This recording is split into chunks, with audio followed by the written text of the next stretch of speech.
Hatton Garden. To some, it was just another street in London, tucked away in the bustling borough of Camden. But to jewelers, brokers, and traders, Hatton Garden was the beating heart of Britain's diamond trade. A street where billions in gems and cash quietly flowed behind reinforced doors. The public saw polished shop fronts, men in tailored suits, women carrying velvet bags of jewels. But in the shadows, where the alleyways grew narrow and CCTV cameras blinked silently, another story was being written.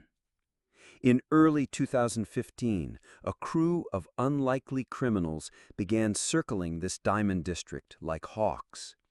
They weren't young men hungry for quick riches. They were old.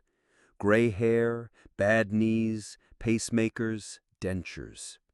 On paper, they looked like grandfathers on pension checks. But beneath the wrinkles and arthritis were hardened professionals. Veterans of London's underworld with lifetimes of experience in thievery, burglary, and deception. The newspapers would later call them the bad grandpas. But behind the joking headlines lay something dead serious. This wasn't a ragtag group of old crooks fumbling with lockpicks. This was one of the most experienced crews ever assembled in Britain. They were planning a job so daring it would become legendary: to break into the Hatton Garden Safe Deposit Company and empty it of its treasures. The target. The Hatton Garden Safe Deposit Vault was legendary, a fortress of concrete and steel buried beneath the jewelry district. Its walls were 2 feet thick, reinforced with metal, and guarded by alarms linked to private security. Hundreds of deposit boxes lined its chambers, holding not just cash and diamonds, but heirlooms, family fortunes, and untraceable assets for the wealthy elite. To the right crew, it was the ultimate score. Reconnaissance began months before. The men spent days wandering Hatton Garden, disguised as workmen, delivery drivers, even tourists. They studied the rhythms: when couriers came, when guards checked doors, when cleaners worked. They learned that Easter weekend would leave the building nearly deserted. With London away on holiday, time would be on their side. Every lock, every camera, every sensor was cataloged. The crew drew maps, sketched blueprints, tested tools. If something didn't work, they refined it. If an alarm couldn't be bypassed, they found a workaround. This was not improvisation. This was orchestration. The crew. Each man brought a lifetime of crime with him, and each one carried a past that explained why this heist mattered so much. Brian Reeder, the mastermind. At 76 years old, Reeder was the oldest of the gang. A career burglar with a reputation dating back to the Great Train Robbery era. He had been in and out of prison his entire life. He was calm, calculating, and carried himself like an elder statesman of crime. He wasn't there to prove himself. He was there to cement a legacy. Terry Perkins, the patient planner. Perkins was 67, a diabetic who carried his medication with him even on jobs. He had spent decades in prison for armed robbery, but remained sharp as ever. Perkins was meticulous, obsessive about detail, and carried a cold, clinical presence. He approached burglary like a surgeon approaches an operation. John Kenny Collins, the wheelman.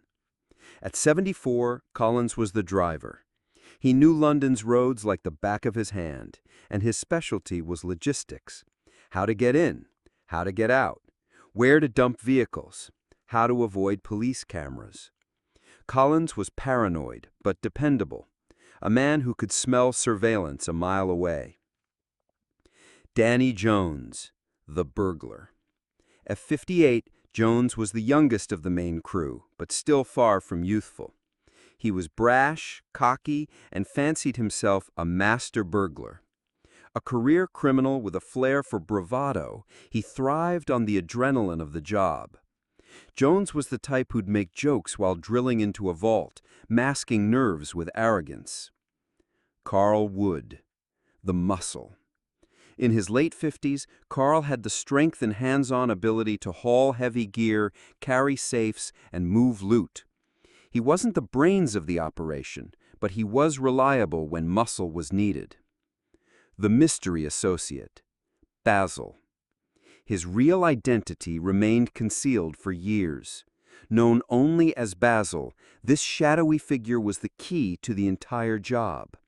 Younger than the others, mid-50s, skilled in electronics and security systems. Basil had inside knowledge of the vault's alarm system, and without him, the crew wouldn't stand a chance. To this day, Basil remains the most mysterious figure of the Hatton Garden Heist.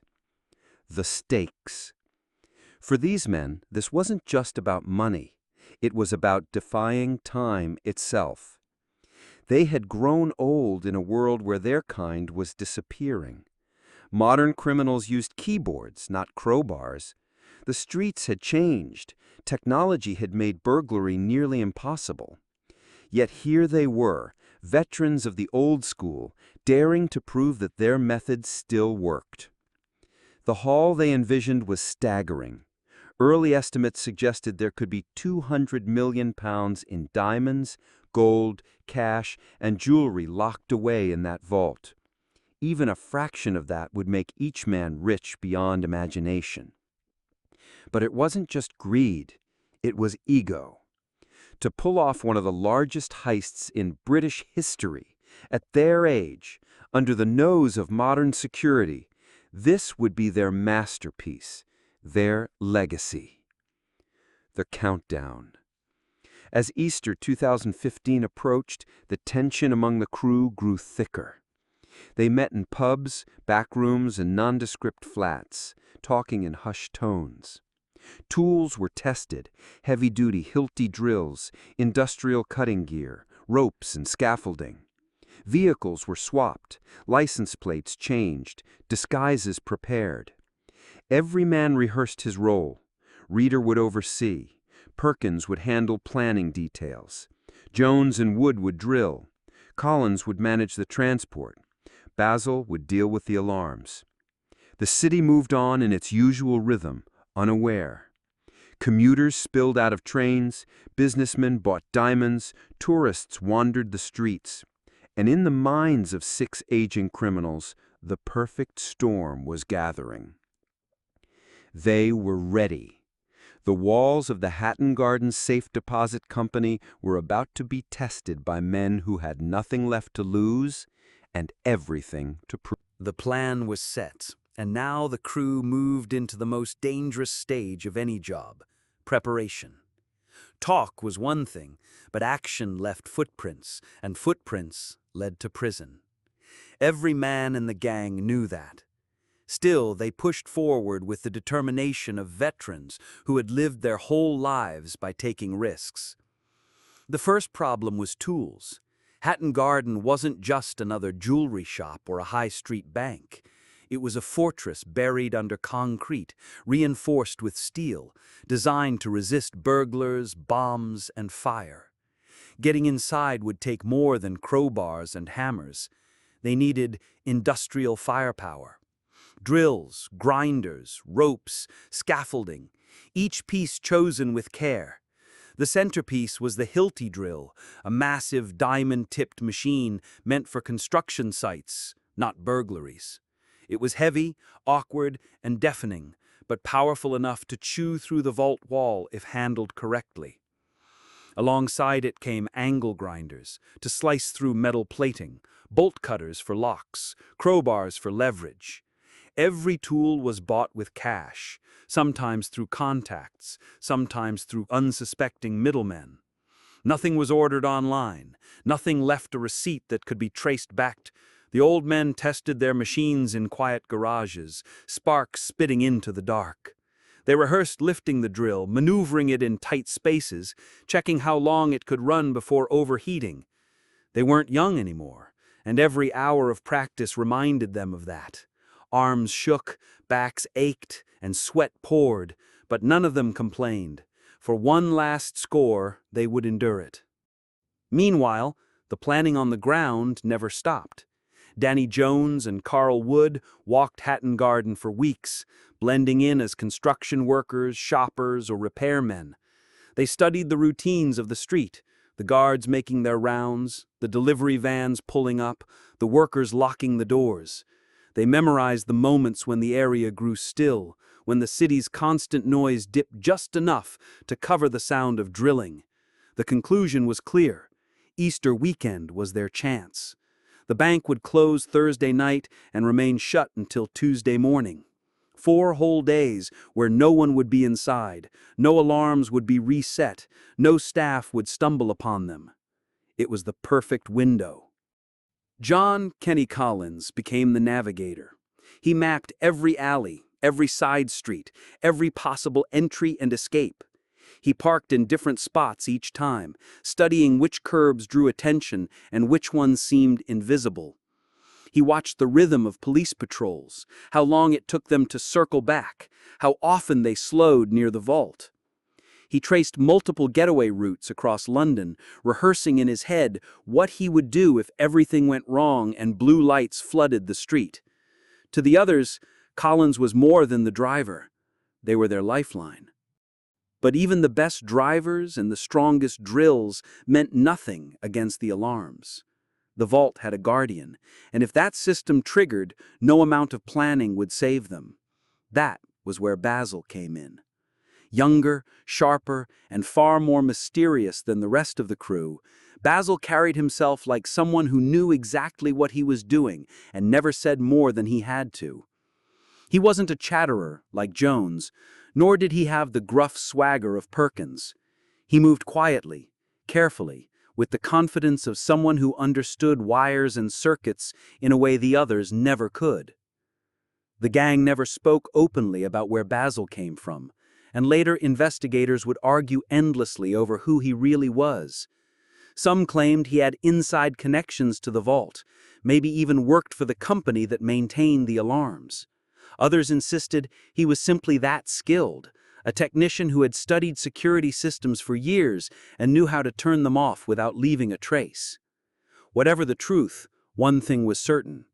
Without Basil, there was no job.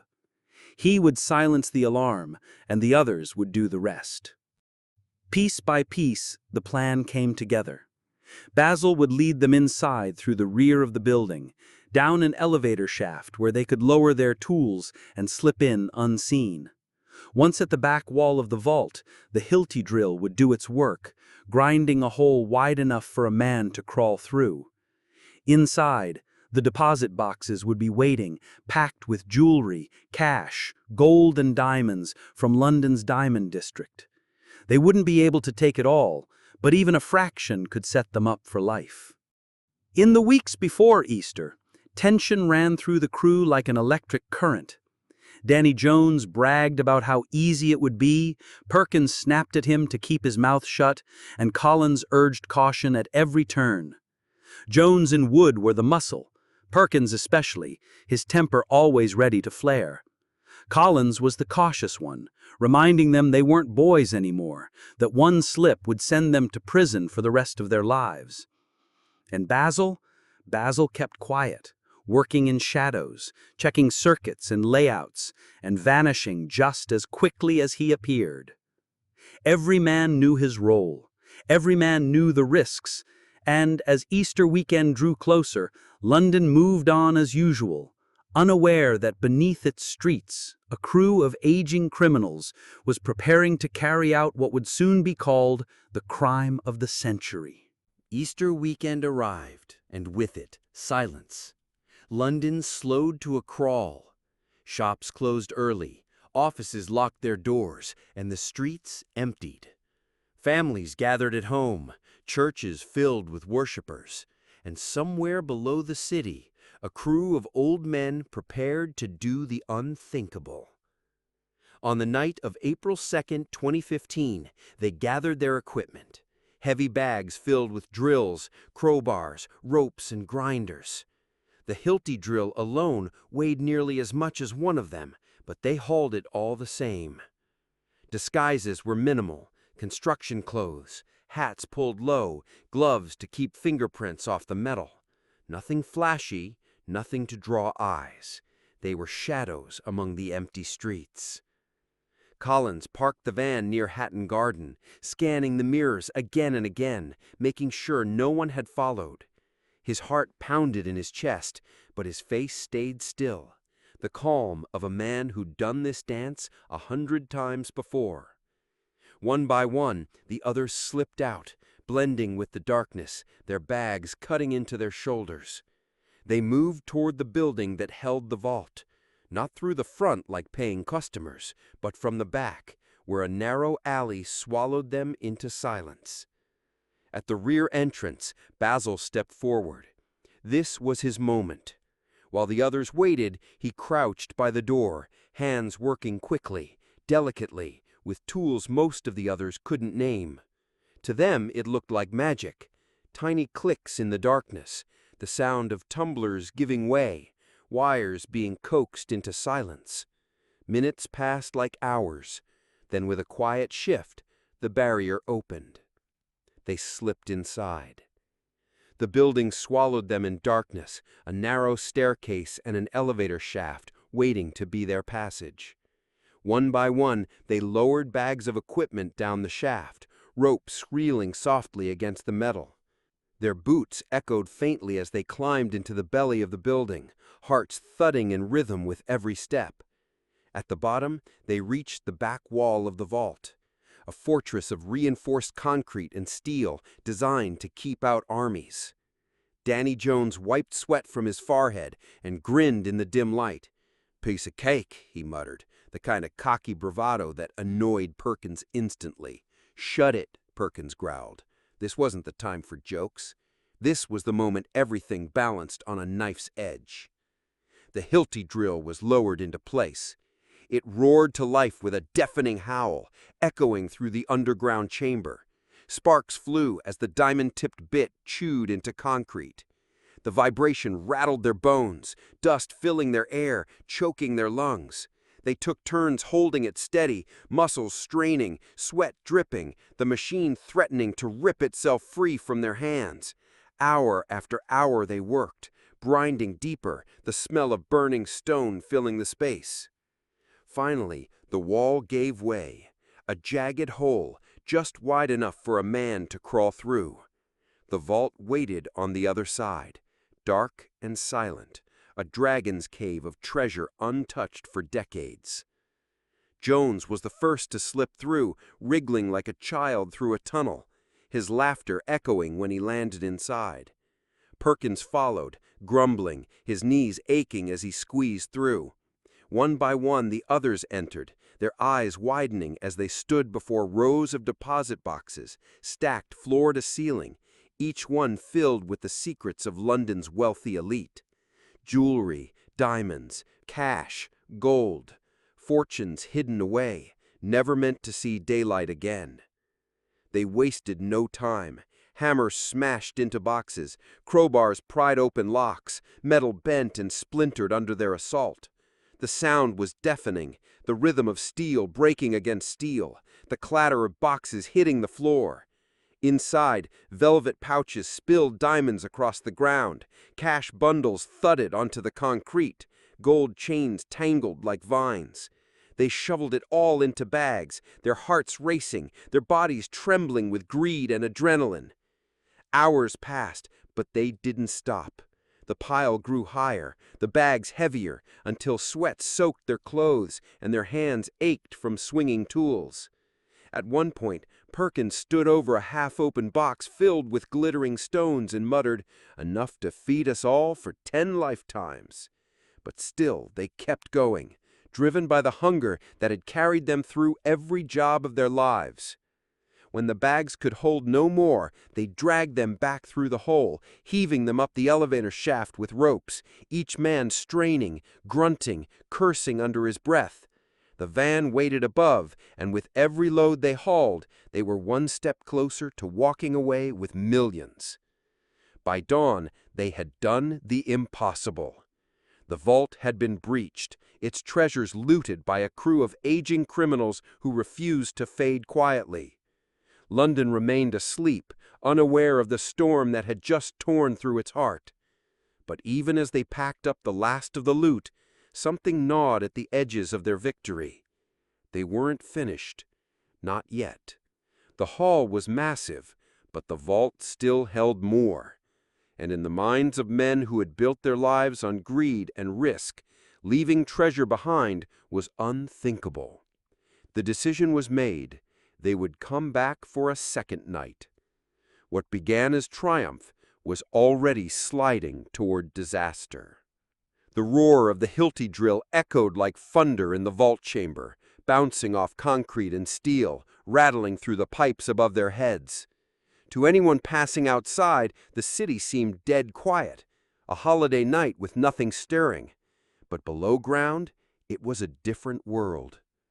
Dust swirled in thick clouds, coating their throats until every cough felt like it might give them away.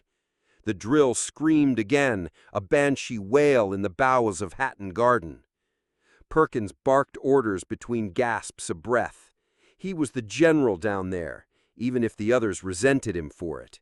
"Shut it, keep it steady, don't let the bit jump," he snapped at Collins, whose hands were trembling from the strain.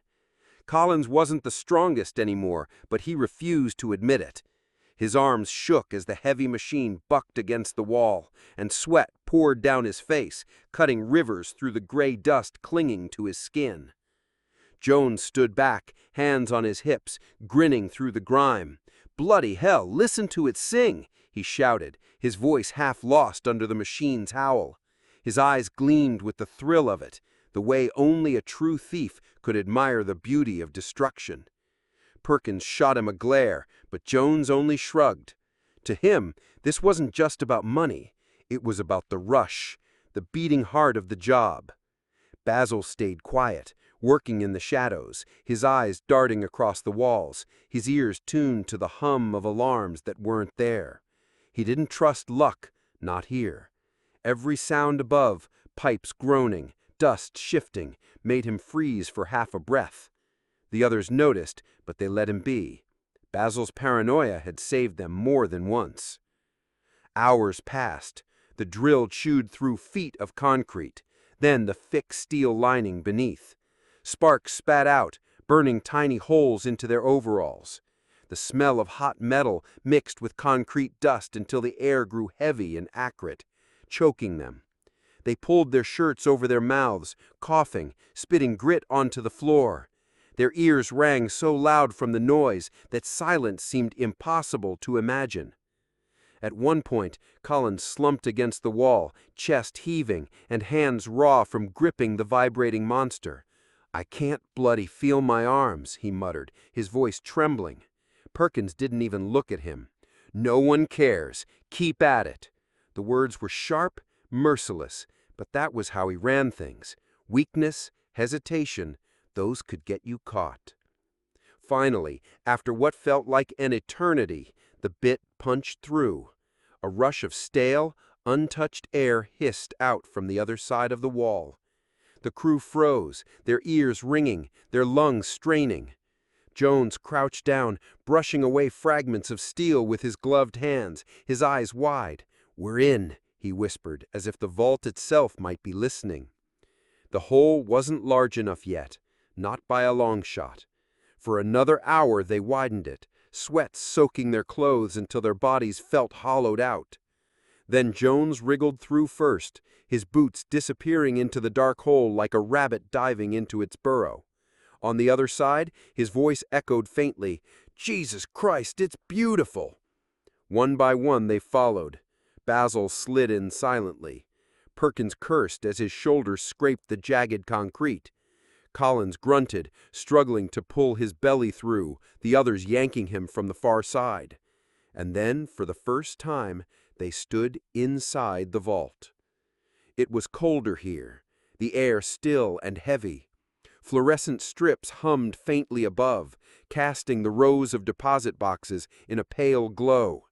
Hundreds of them, stacked neatly in lines, each box locked tight, each box a secret. For a long moment, no one moved. They just stared, breathing hard, their pupils widening as their eyes drank it all in. This wasn't just a room. It was a temple, a shrine built to greed and secrecy, and they had broken into the sanctum. Then the spell broke. Jones slammed the first crowbar into a box. The clang echoed like a gunshot, and adrenaline surged back into their veins. The metal bent with a groan, then gave way. Inside, velvet pouches spilled jewels that glittered like stars. He grabbed a fistful, laughing, stuffing them into a sack.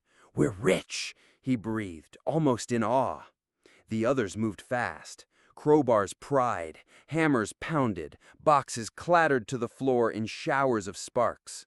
Basil worked quieter than the rest, using tools instead of brute force, but even he couldn't resist the urgency. Perkins moved methodically, each strike fueled by decades of frustration, his face twisted in grim determination. Collins, though slower, still found his rhythm, muttering to himself as he pulled cash bundles wrapped in elastic from the wreckage. The floor turned into chaos, diamonds scattering like marbles, stacks of notes spilling across the dust, gold bracelets snaking through the debris. Their bags filled quickly, weighed down until their shoulders screamed. Yet the more they pulled out, the more the vault seemed endless, as though the wealth could never truly be emptied. Somewhere in that frenzy, time vanished. Minutes bled into hours, and soon it was the dead of night, long past the hour when normal men slept. But these weren't normal men. They were wolves who had smelled blood, and nothing could pull them away. When the first bags were finally dragged back through the hole, the exhaustion hit them like a wall. Ropes burned their palms raw as they heaved the sacks up the elevator shaft, their muscles straining until they thought their arms might rip free. But one by one, the bags rose, swallowed into the van above. By the time they staggered back into the alley, the city was still asleep, the sky just beginning to pale with the first hint of dawn. They were drenched in sweat, covered in dust, their clothes stiff with grime. Yet each of them felt the fire still burning. They had done it. They had stolen what no one believed possible. And yet, as they sat in the van surrounded by millions, silence hung heavy.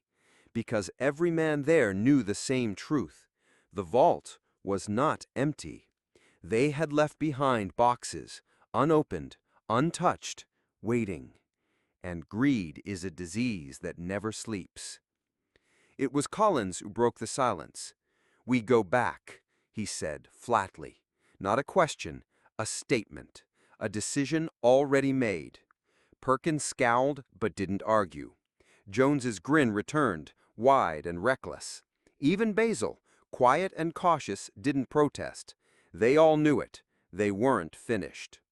The first night of Hatton Garden was over, but the heist itself had only just begun. The next night, the streets of London seemed almost hesitant to awaken. Easter Sunday had passed, leaving an eerie stillness that blanketed Hatton Garden. The city was unaware that below, the crew returned to finish what they had started. They arrived cautiously, equipment in tow, muscles stiff and sore from the night before. Every man felt the weight of the previous hours pressing on him, not just physically, but mentally. The thrill had returned, but so had a subtle, gnawing anxiety. They descended into the building, quiet as shadows, their breathing measured. Basil led the way, checking the entrance and the wiring as meticulously as a surgeon inspecting a patient before a critical operation. The elevator shaft welcomed them like an old friend, but there was no comfort here, only the knowledge that one slip, one stray sound, could bring the police crashing down. Once at the back wall of the vault, the Hilti drill roared again, hungry and unyielding. Sparks flew, dust billowed, and the vibrations rattled through their bones. The crew worked in unison, a practiced machine honed by desperation and experience. Collins grunted as he held the drill steady, his back protesting every movement. Perkins cursed beneath his breath as he guided it deeper into the steel, and Jones, ever the reckless one, leaned in too close, squinting at the faint shimmer of the box seams beyond the wall. Hours passed with agonizing slowness. Time seemed suspended, measured only by the rhythm of the drill and the muffled clatter of boxes being pried open on the other side. Every creak of metal made their hearts jump. Every puff of dust in the dim light was a reminder of their mortality. They were men walking a knife edge, balancing greed and survival in the same motion. Inside, the vault yielded its secrets reluctantly.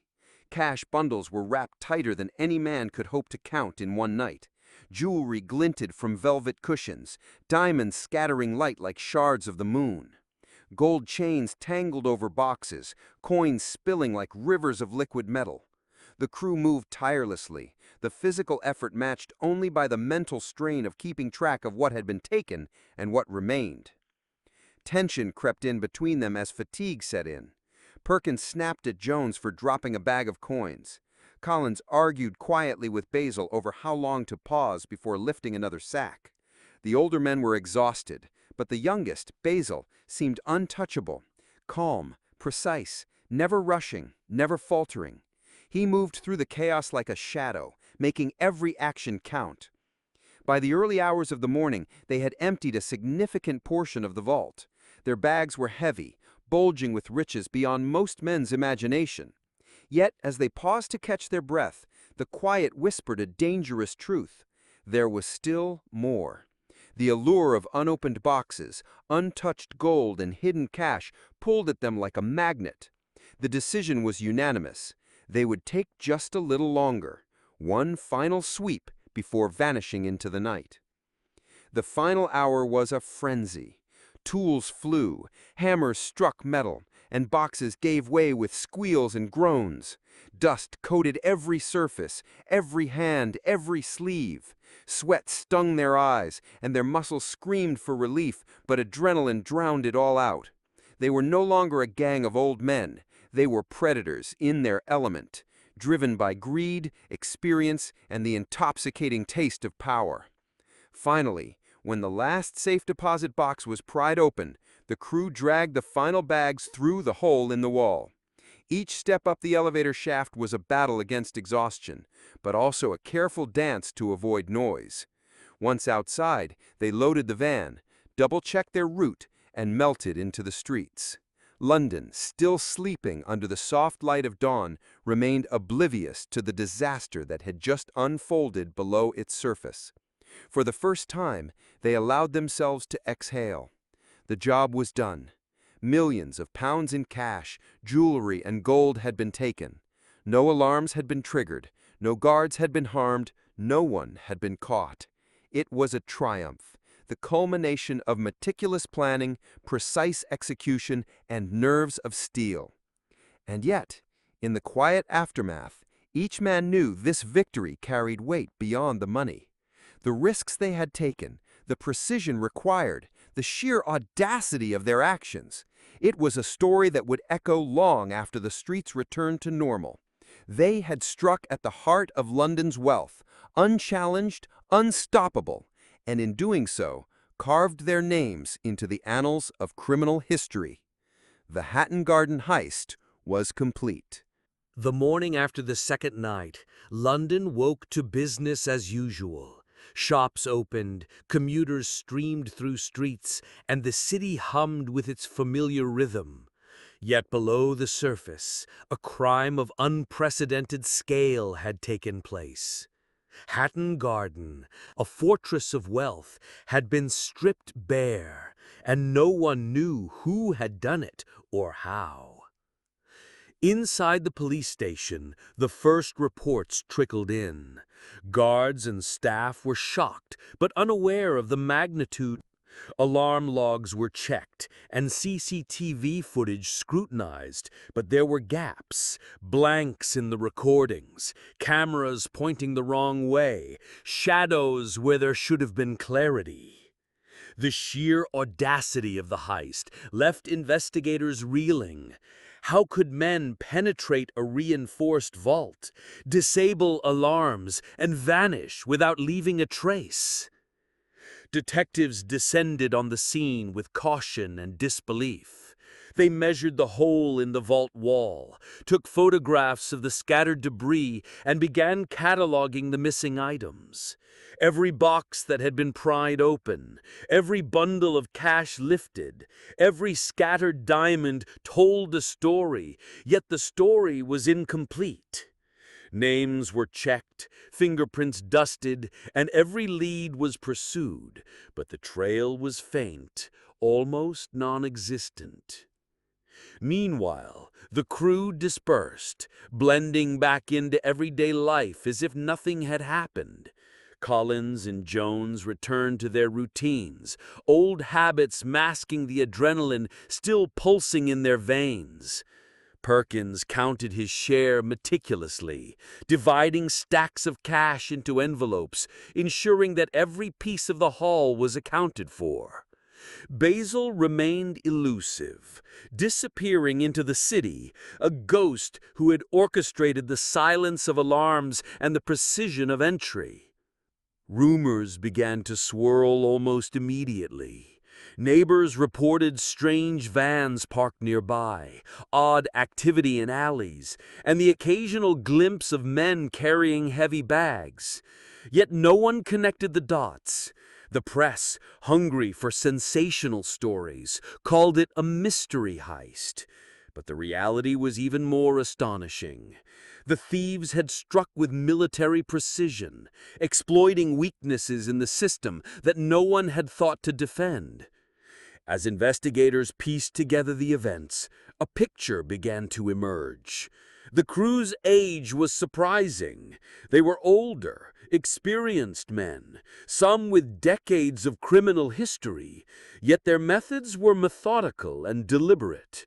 They knew the building, the streets, and the patterns of London's security better than anyone inside the vault. And Basil, whose role remained mysterious to the authorities, had ensured that no alarm sounded and no motion detector betrayed their presence. Public fascination grew.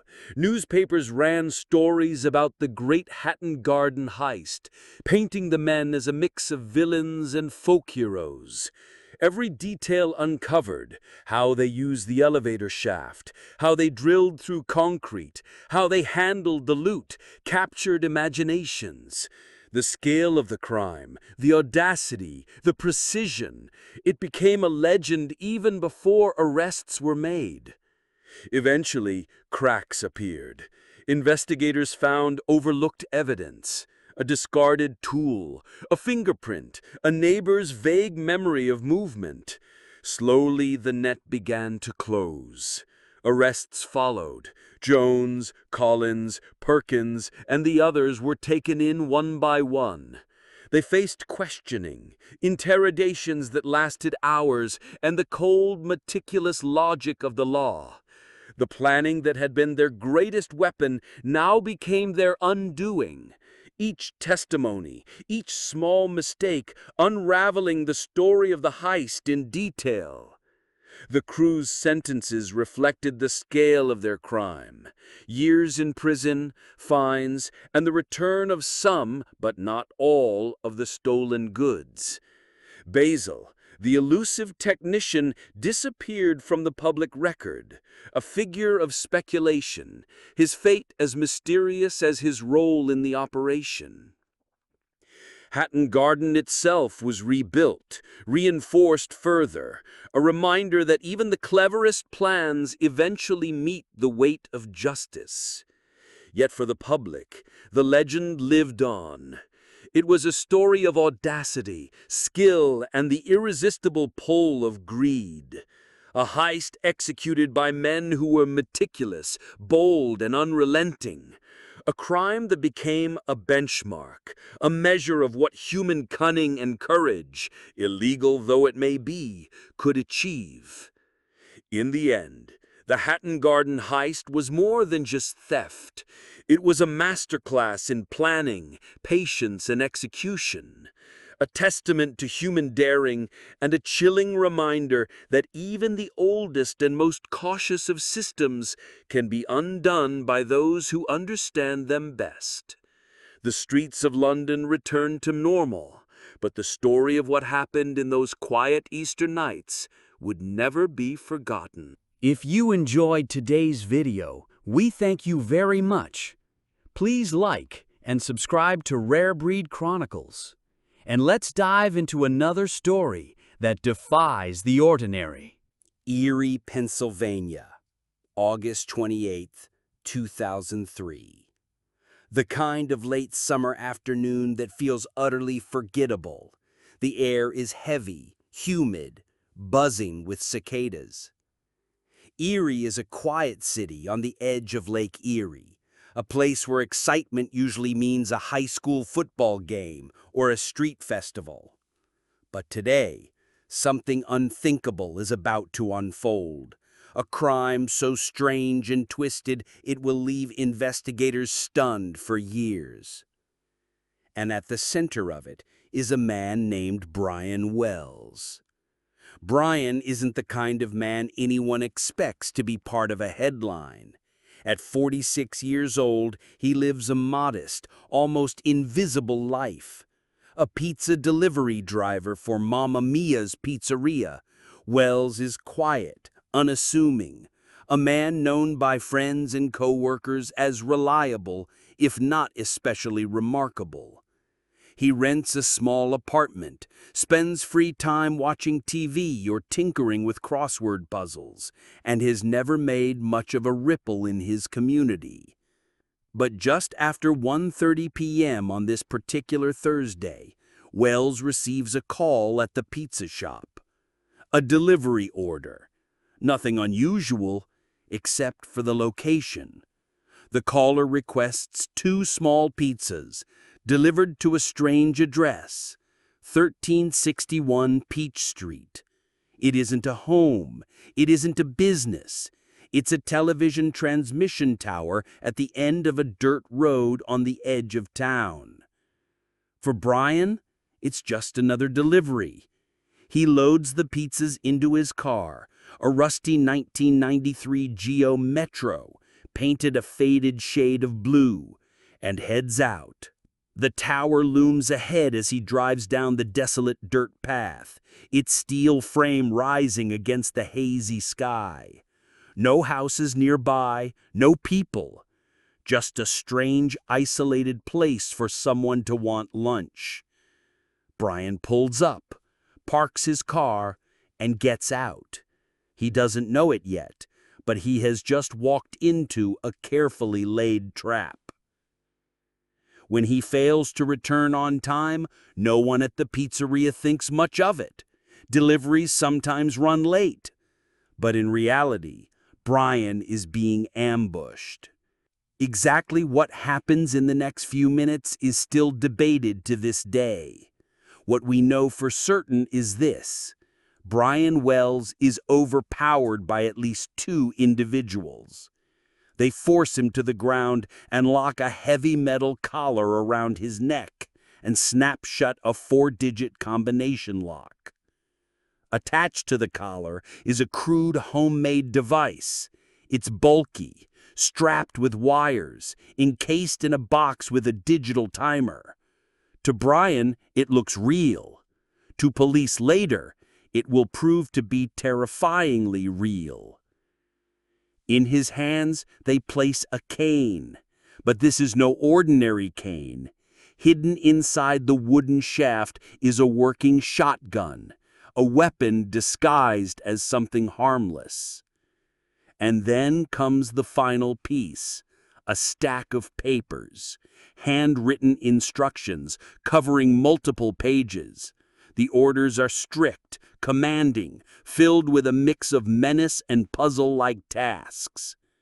He is told that the collar bomb is live, that if he fails to follow the instructions exactly, the device will detonate, that if he goes to the police, the device will detonate, that if he doesn't finish the scavenger hunt, the device will detonate. The instructions send him on a desperate mission across the city, a bizarre treasure hunt with clues and stops laid out like some nightmarish game. Each stop, the papers claim, will provide a key or code to gradually disable the collar. And the very first step in this twisted journey? Rob a bank. Just after 2:30 p.m., Brian Wells drives to the PNC Bank on Peach Street. From the outside, nothing looks out of place. A man pulls into the lot, gets out of his car, and walks in holding a cane. A little unusual, perhaps, but not alarming. Inside, the atmosphere shifts instantly. Customers and employees notice the strange device hanging from his neck. Brian's face is pale, his movements mechanical, as if he's in shock. He approaches a teller's window and slides across a note. The note demands $250,000 in cash. The teller stares at him. Brian quietly explains, "This isn't my plan. I'm being forced. The bomb around my neck will go off if I don't do this." There is no Hollywood panic, no shouting or shooting. Instead, there's an eerie calm, as though everyone in the room is frozen in disbelief. The tellers fill a bag with what they can, but it's nowhere near the amount demanded, about $8,700 in total. Brian takes the money, turns, and walks back out into the daylight. To anyone watching, he doesn't look like a typical bank robber. He looks like a man sleepwalking through a nightmare. On the streets of Erie, life goes on as normal. People mow lawns, cars roll by, children ride bicycles. No one yet realizes that just blocks away, a man is driving with a live bomb chained to his throat, following instructions he can barely understand. And soon, the world will see what happens when the countdown reaches 0. Brian Wells leaves the PNC Bank at 2:38 p.m., clucking a canvas bag filled with just under $9,000. It's a fraction of the demanded $250,000, but it doesn't matter.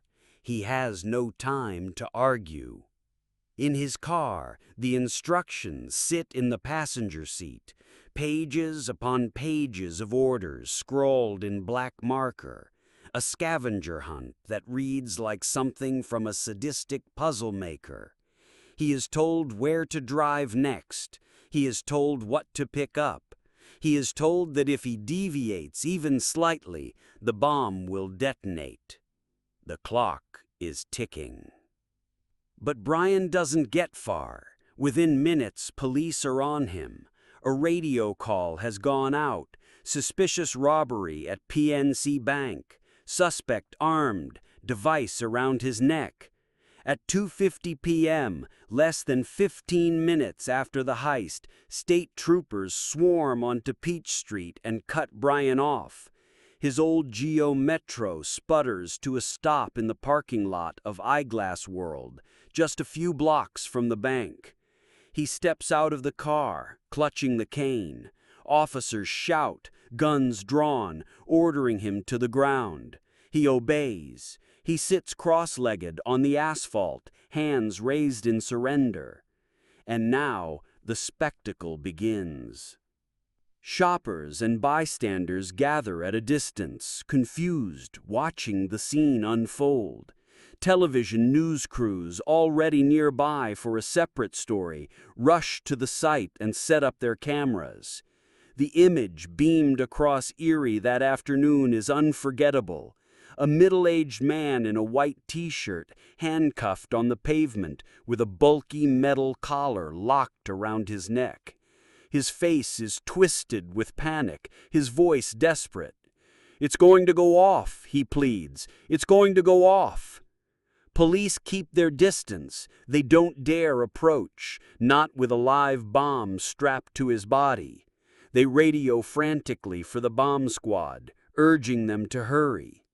The instructions, now scattered in the front seat of Wells's car, are chilling. They reveal a twisted game of control. Drive to one location, find a note, follow the clue to the next stop, collect keys, complete every task before the timer runs out. The final page insists that only if every step is completed, every single one, will Brian receive the combination to unlock the collar. To the officers on the ground, it's an impossible scenario. They can't allow him to continue a scavenger hunt across the city with an active bomb strapped to his neck. And so they wait, cordoning off the area, buying time for the specialists. But time is the one thing Brian Wells doesn't have. At 3:18 p.m., 28 minutes after the robbery, the device strapped to Wells begins to emit a high-pitched beeping sound. The crowd freezes. Brian's eyes widen in terror. He squirms against the cuffs. "It's going off," he shouts. And then an ear-splitting boom. The explosion tears through his chest, launching his body backward on the pavement. Smoke billows upward. People scream. Officers duck behind cars. When the dust settles, Brian Wells lies motionless on the ground. The collar bomb has detonated. The scavenger hunt is over. The live cameras keep rolling. The footage will haunt everyone who sees it. A man caught in the middle of one of the most bizarre crimes in American history, killed in front of police, in front of bystanders, and in front of an entire city watching on TV. For investigators, the nightmare has only just begun, because nothing about this crime makes sense. Not the scavenger hunt, not the bizarre weapon disguised as a cane, and not the question that will plague this case for years to come. Was Brian Wells a victim or a willing participant? In the hours after the explosion, chaos engulfs Erie.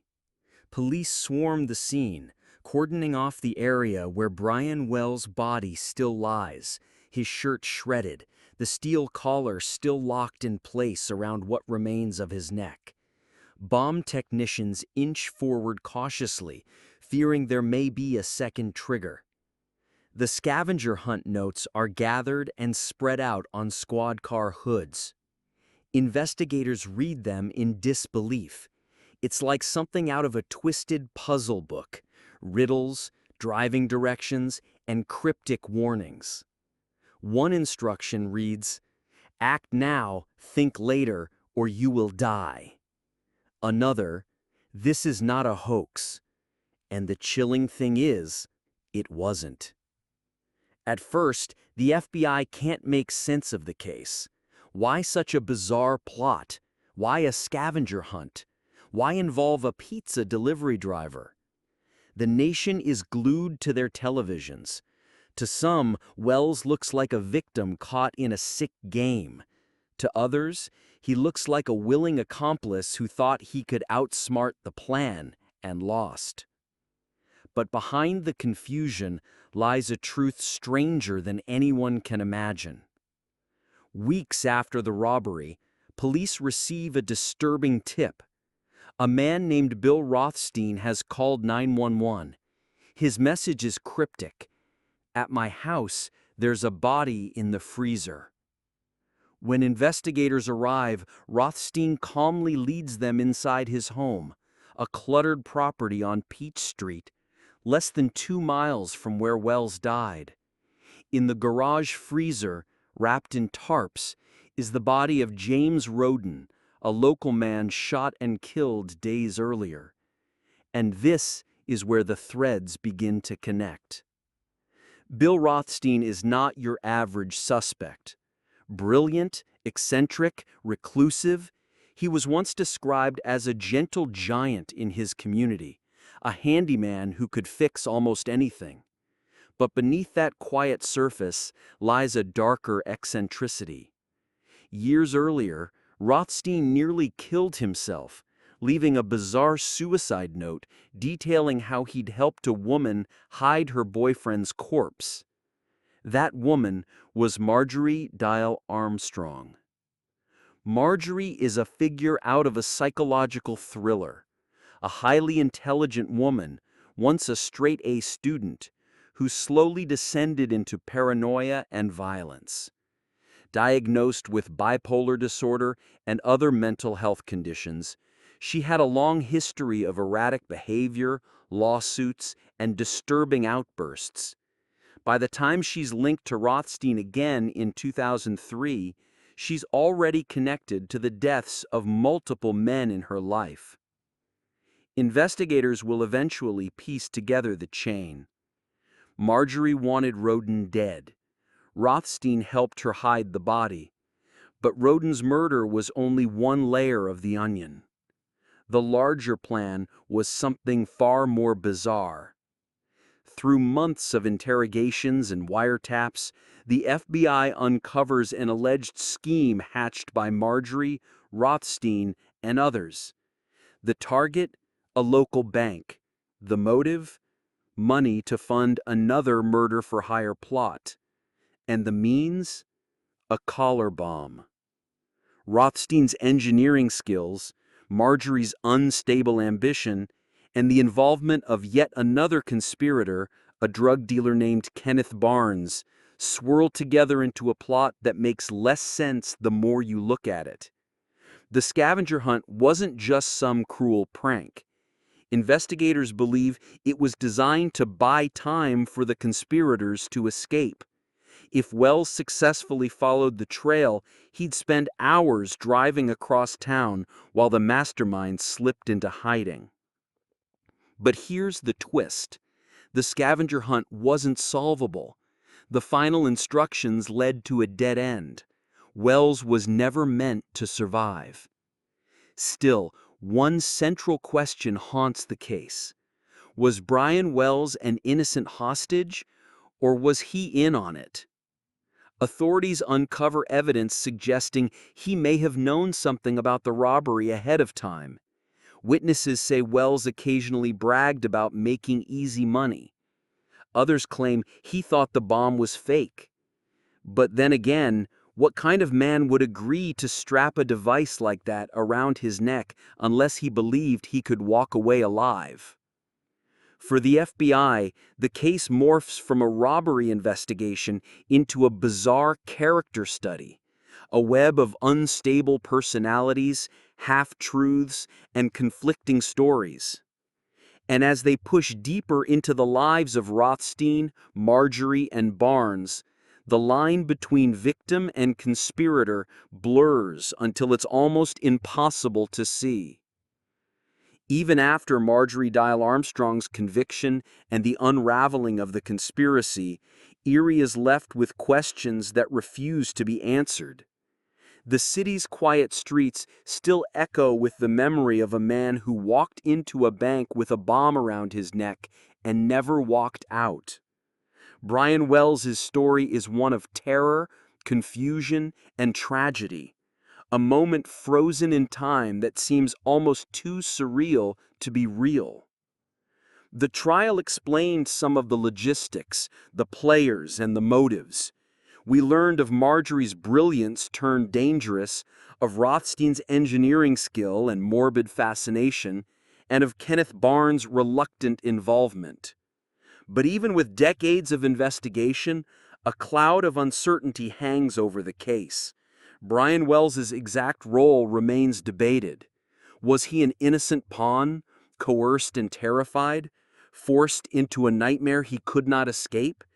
Or was he, knowingly or unknowingly, a participant in a scheme that would end his life in the most public and horrifying way imaginable? The scavenger hunt, a sequence of cruel riddles and impossible instructions, was supposed to be a puzzle, a path to safety, but it became a death sentence. Each clue, each stop, Each turn in the city that day carried the weight of suspense, fear, and an unthinkable inevitability. For a few hours in August 2003, Erie itself became a stage for a crime so bizarre it captured national attention, a spectacle that blurred the line between reality and the macabre imagination of its creators. In the years since, the collar bomb heist has continued to fascinate true crime enthusiasts, psychologists, and historians alike. It is studied not only for the mechanics of the crime, but for the psychology of its perpetrators and the tragic vulnerability of its victim. Every detail, the handwritten notes, the mechanical ingenuity of the bomb, the deadly logic of the plan, paints a picture of human obsession taken to its most extreme form. The crime is almost cinematic in its construction, but the consequences were brutally real. Brian Wells's life ended in terror, and the echoes of that day remain in Erie, a chilling reminder that truth sometimes can be stranger and far more horrifying than fiction. In the end, it is a story about a man who went about his ordinary life delivering pizzas, only to be thrust into a nightmare beyond comprehension, a story that remains etched in the minds of those who saw it unfold, a story that will continue to haunt and intrigue for generations to come. It is above all else a testament to how fragile life can be when human ambition, manipulation, and invention collide in ways no one could have anticipated. If you enjoyed today's video, we thank you very much. Please like and subscribe to Rare Breed Chronicles. And let's dive into another story that defies the ordinary. The night of December 10th, 1978 began like any other at John F. Kennedy Airport. Planes taxiing, cargo being moved, security guards patrolling dimly lit terminals. But in the shadows, a storm was brewing. Jimmy Burke, a seasoned mobster with a reputation for meticulous planning and ruthless efficiency, surveyed the scene. He wasn't a man given to impulse. Every move he made had been calculated, every risk weighed. Around him, his crew, a mix of loyal associates, ex-con men, and insiders, waited for instructions. They knew the stakes. Success would mean millions in cash and jewelry. Failure would mean prison, death, or both. For months, Burke and his team had observed the airport. They knew the routines of the guards, the timing of shipments, the security loopholes. They studied the Lufthansa cargo terminal like generals studying a battlefield. Every camera angle, every lock, every guard shift was accounted for. Nothing was left to chance. Inside, a dimly lit apartment in Queens, blueprints of the terminal were spread across the table. Names of men, flight schedules, and cargo manifests were written in precise detail. Burke's voice was calm but commanding. "We move at midnight, in and out, nobody sees nothing." Each crew member had a role. Some would disable alarms, others would corral guards, while the inside men would provide critical access codes. Timing was everything. A single misstep could trigger chaos. The men spoke little. Words were unnecessary. They knew what was at stake. They practiced, rehearsed, and visualized each step until the plan became second nature. Paranoia simmered beneath the surface. The mob didn't tolerate mistakes. Burke knew that even within his own crew, loyalty was fragile. Any hint of betrayal would be met with swift, lethal consequence. And yet, he relied on them, because no man could pull this off alone. As midnight approached, the crew gathered their tools: handcuffs, masks, crowbars, weapons. Their hearts pounded with a mix of fear and adrenaline. Outside, the cold winter air wrapped around JFK Airport, but inside the crew, a different chill ran deeper. The thrill of the heist, the gamble of life and death. Every second counted, every sound mattered. The night would demand precision, nerve, and ruthlessness. Failure was not an option. Success would make them legends or target them for the wrath of the mob. And in the shadows of the cargo terminal, the Lufthansa Heist was about to begin. Midnight had fallen over JFK Airport. The cargo terminal was quiet, the hum of distant planes punctuating the stillness. Every guard was in position, every camera rotating, unaware that a team of men was about to slip through the shadows.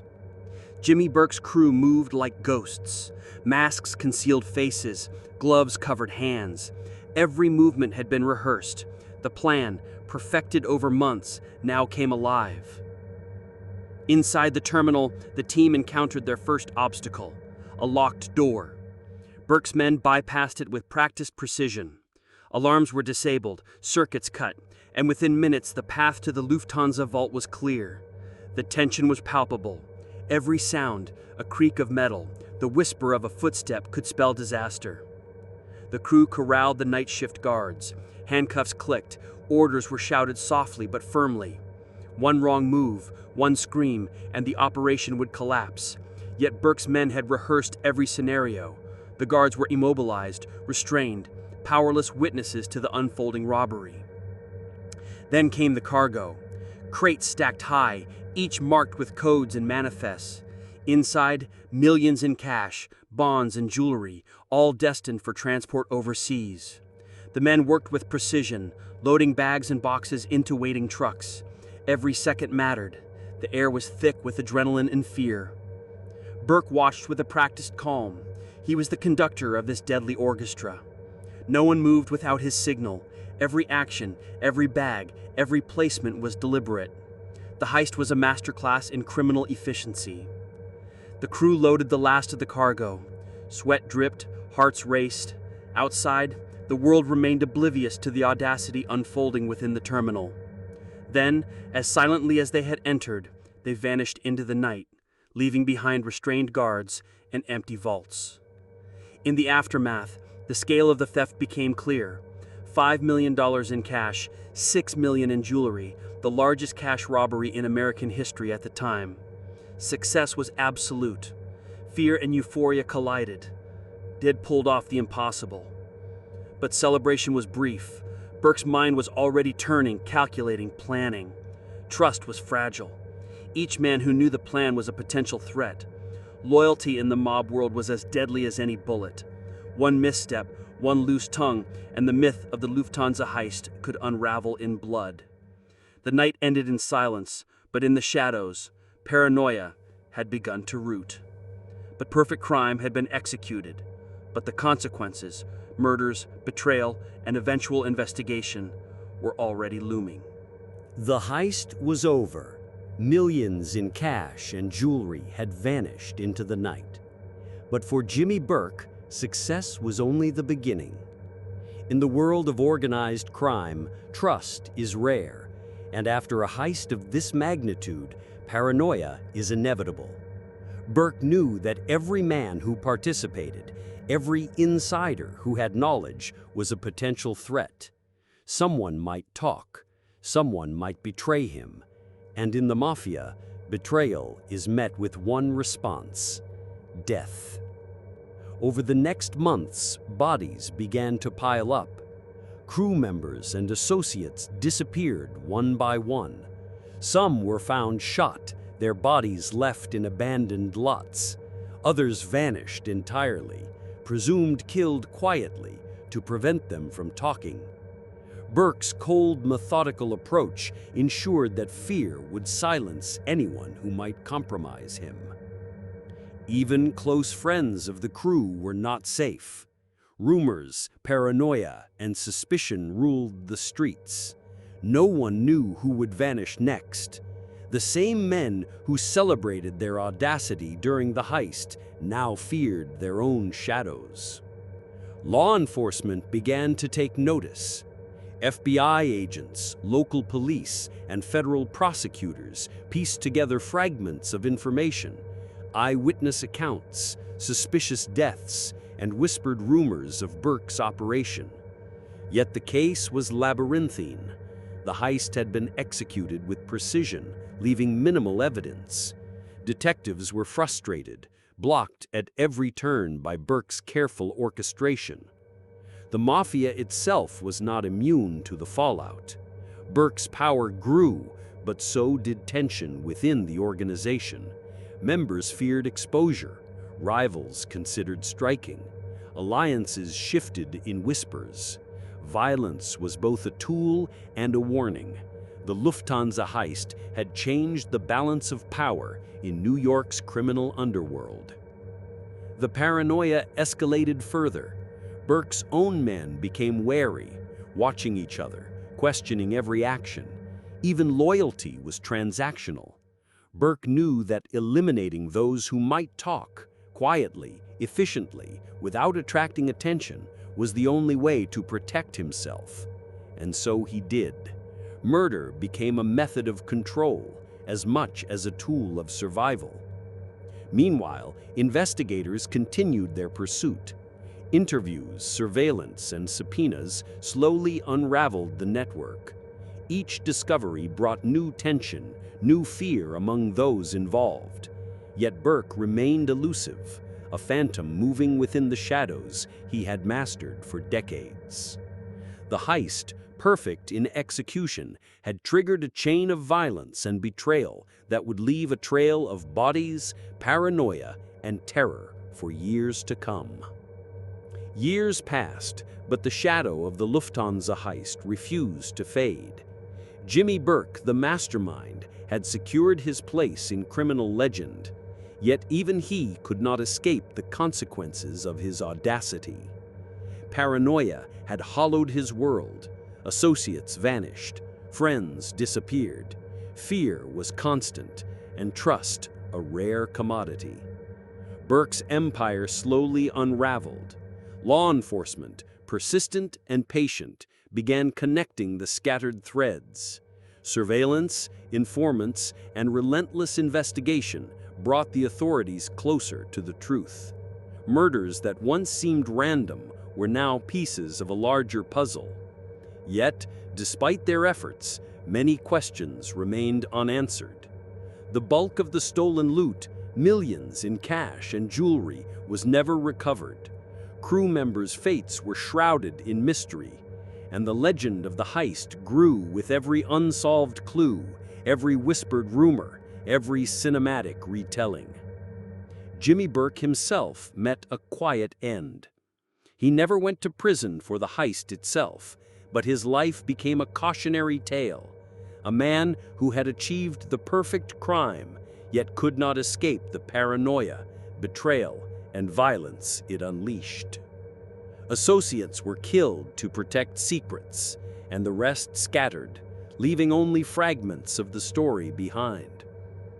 The Lufthansa heist's legacy lives on in more than just headlines. It became the blueprint for daring heists, the cautionary tale of greed, and a symbol of the deadly stakes of organized crime. Films, documentaries, and books immortalized the events, the meticulous planning, the audacity, the terror, and the unanswered questions. Goodfellas, while dramatized, brought the heist into public consciousness, inspiring fascination and fear in equal measure.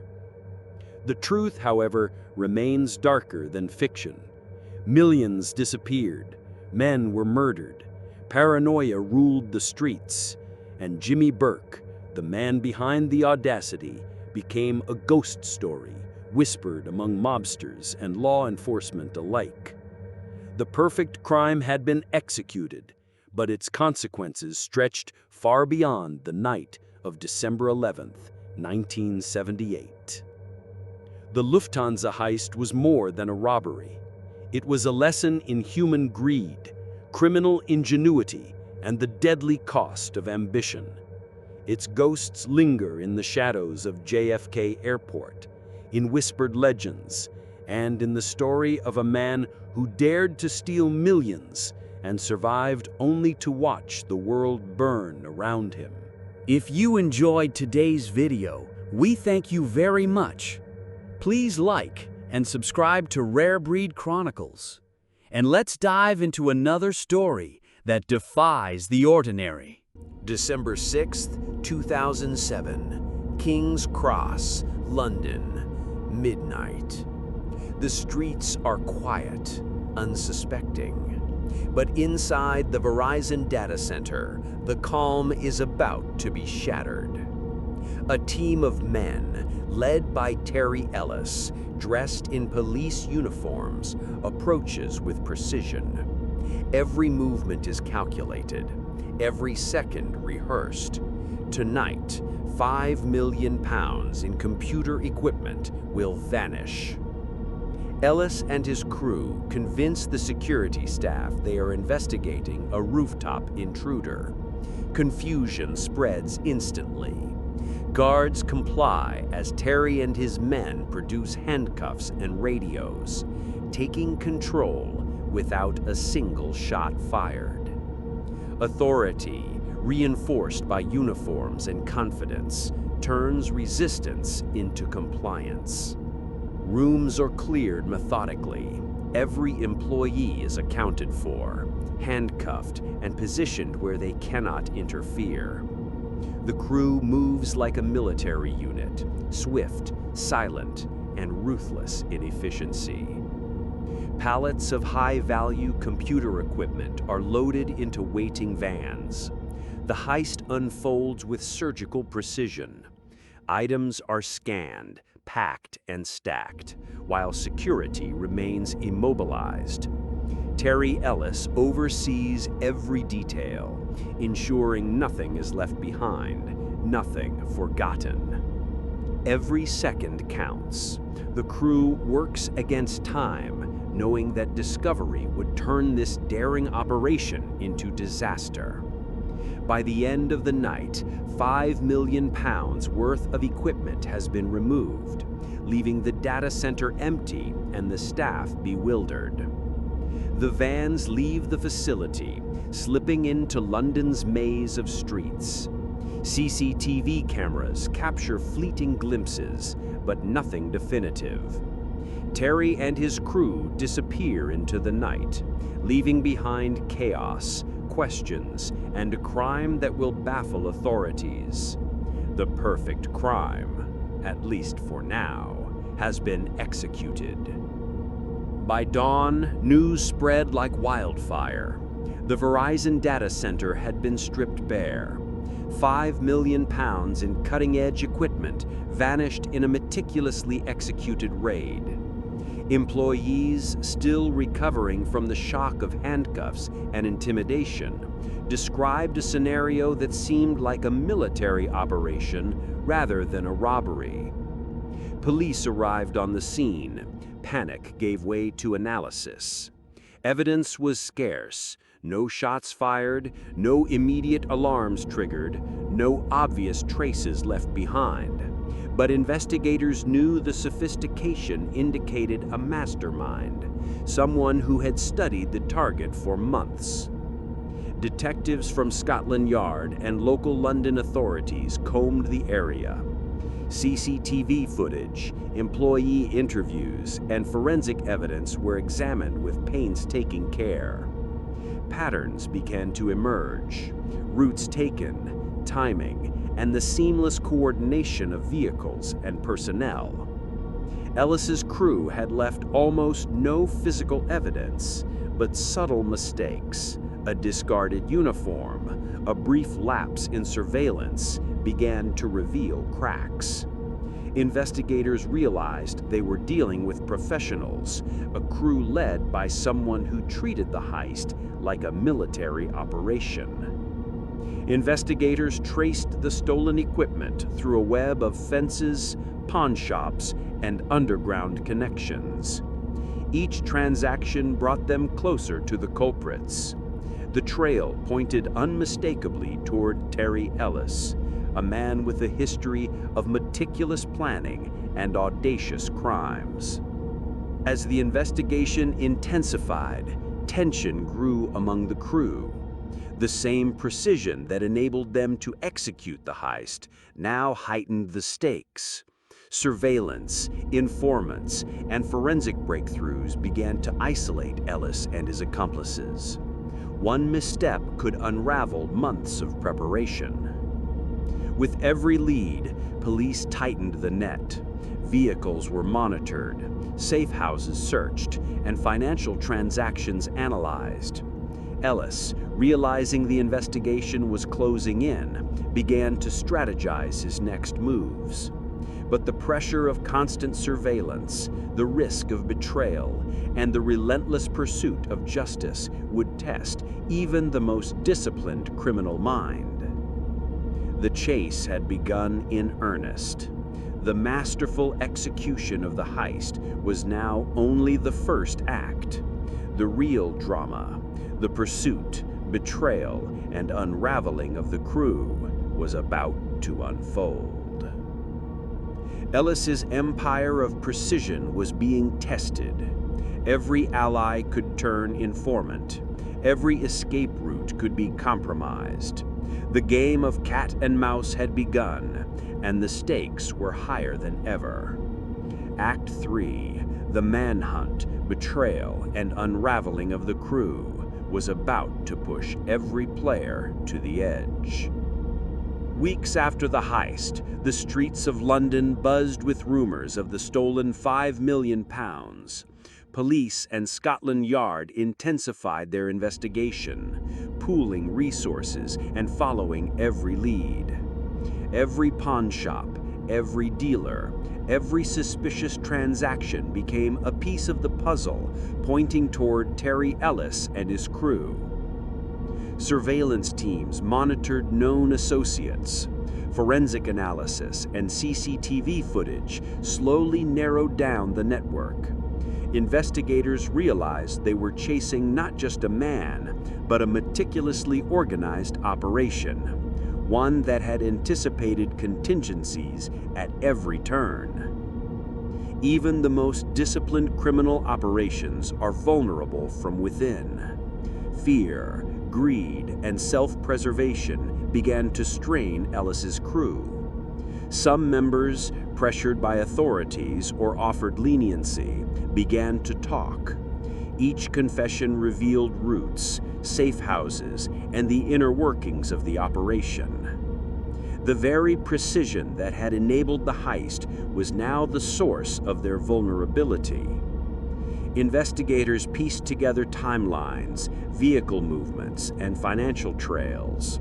Slowly, the empire of carefully orchestrated crime began to unravel. Police swooped in, arresting several crew members in coordinated raids. Some were caught hiding, others attempting to move the stolen equipment. Interrogations revealed more of the plan: Ellis's meticulous scheduling, the use of uniforms, and the psychological control over employees at the Verizon data center. These arrests created a cascade effect. Each informant provided new intelligence, tightening the noose around Terry Ellis. What had seemed like an untouchable operation was rapidly collapsing under police enforcement pressure. With his crew compromised and informants cooperating, Terry Ellis's carefully orchestrated operation began to collapse. Safe houses were raided, stolen equipment traced, and allies turned against him. The net was closing, and there was no longer anywhere to hide. Ellis, once untouchable, realized the fragility of even the most meticulously planned crime. Every connection, every movement, every choice had left traces that law enforcement could follow. The empire built on precision and audacity was unraveling, thread by thread. In a coordinated operation, Terry Ellis was apprehended. He was taken into custody, facing charges that reflected the audacity and scale of his crime. The arrest marked the end of his freedom, but the beginning of the legal reckoning for Britain's most daring heist in years. His accomplices, already under investigation, were brought to justice as well.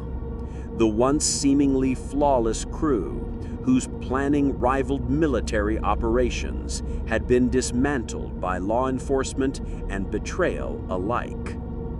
In court, the evidence was overwhelming. CCTV footage, financial records, and testimonies from crew members exposed the full extent of the operation. The prosecution meticulously reconstructed the heist for the jury, highlighting Ellis's leadership, the deception, and the audacity of the plan. Ellis attempted to maintain control of the narrative, but the weight of the evidence was undeniable. Conviction was inevitable. The courtroom became a stage on which the story of preparation, execution, and collapse was laid bare. The Verizon data center heist remains one of the most audacious crimes in modern British history. While some of the stolen equipment was recovered, much was never seen again, a testament to the planning and execution of the operation. Terry Ellis's story is one of audacity, precision, and eventual downfall. It serves as a reminder that even the most meticulous plans are vulnerable to human error and relentless pursuit. Yet it also illustrates the allure of risk, the pull of ambition, and the shadowy world where strategy and crime intersect. For Britain, the heist left lessons in security, investigation, and resilience. For the criminal underworld, it set a benchmark of daring. And for Terry Ellis, it marked the end of one chapter and the legacy of a man who dared to challenge the system and ultimately paid the price. If you enjoyed today's video, we thank you very much. Please like and subscribe to Rare Breed Chronicles. And let's dive into another story that defies the ordinary.